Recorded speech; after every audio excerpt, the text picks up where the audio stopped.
I'm Atrel Nashar in Washington. The U.S. military seizing two Venezuela-linked oil tankers, one in the Caribbean and the other in the northern Atlantic. President Trump also announcing Venezuela agreed to give the U.S. between 30 and 50 million barrels of oil.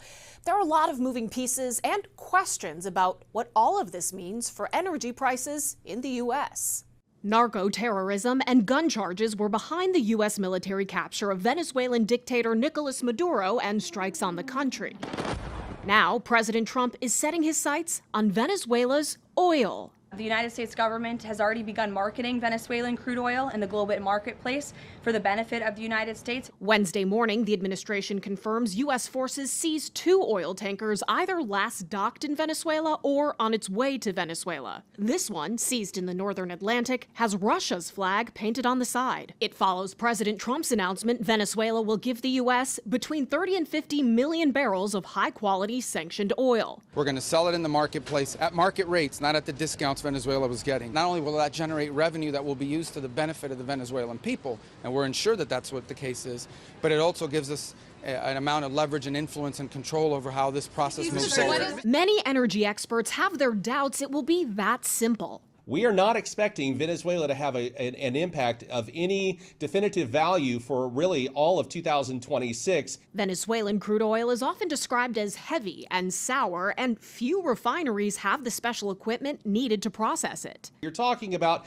places like southeastern Texas, Louisiana. There are some refineries that can handle that, but I want to point out those refineries, for the most part, are already operating at 95% capacity. President Trump now expecting American oil companies to go into Venezuela and rebuild a deteriorated oil infrastructure. There still has to be an assessment taken from U.S. oil companies, a whole host of things that has to happen before even repairs can begin. Then it's certainly an understandable situation where you may want to hedge just a little bit and find out how is the dust going to even settle. Right now, Chevron is the only American oil company with operations in Venezuela. ConocoPhillips said it would be premature to speculate on future activities or investments. A group of oil executives will visit the White House Friday. In Washington, I'm Atrel Nashar. The U.S. intensifying oil sanction enforcement after seizing two tankers, including a Russian-flagged vessel tied to Venezuela's shadow fleet. The seizures signal a shift from just tracking and warning to direct military action as the U.S. and NATO allies confront a growing network of dark fleet vessels moving sanctioned oil. Joining us this morning to break it all down is retired veteran Brigadier General John Teichert. Good morning to you, sir. Great to see you this morning. Dan, good morning. Thanks for having me. Talk about why this action militarily was necessary now and the risks if a dark fleet is allowed to operate unchecked. Jan, there are about 1,000 vessels in this dark fleet or shadow tanker fleet that allow rogue regimes like Iran, North Korea, and even Russia and Venezuela to circumvent limits on their energy and financial flows. And so the boarding of these vessels now and the counter activities against them are an attempt to stop that. And an example maybe is that Russia has been able to stay in the war in Ukraine for the last 4 years, primarily because sanctions haven't worked because of this shadow tanker fleet. And once we start clamping down on that fleet, then it stops the ability to maintain resources of some of these rogue or malign regimes. That's a very good point you make there with Ukraine. You know, that video we were showing just now, so dramatic to watch. Those U.S. military forces board that tanker. What is the risk calculus for forces boarding the ships when we're now hearing there's armed personnel on board these tankers? Jan, large vessels always have an armed response, primarily to protect against privacy. But those that are boarding these vessels now are primarily led by U.S. law enforcement, highly trained, supported by capable military forces, and informed by exquisite intelligence. And so the combination of those factors make it very unlikely that there'll be a strong ability to defend against these boardings. When we need to board, we're going to make it happen. How concerned are you about escalation when these vessels, especially one with this Russian flag, are seized in international waters? Jan, there's something counterintuitive here, and it is that when you are scared of escalation, you actually create more conditions for likely escalation in the future because your adversaries know that you're not going to stop them, and they push the limits to a greater and greater extent, and it furthers the escalatory cycle.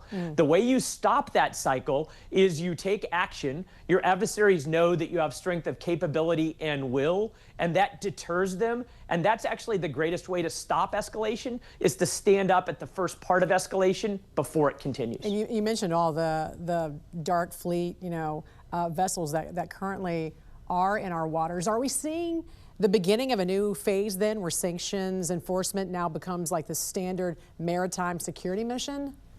Jan, it's probably something that's been long overdue, but it's a little bit of a nuanced shift away from what we currently do at choke points in the maritime environment for counter piracy.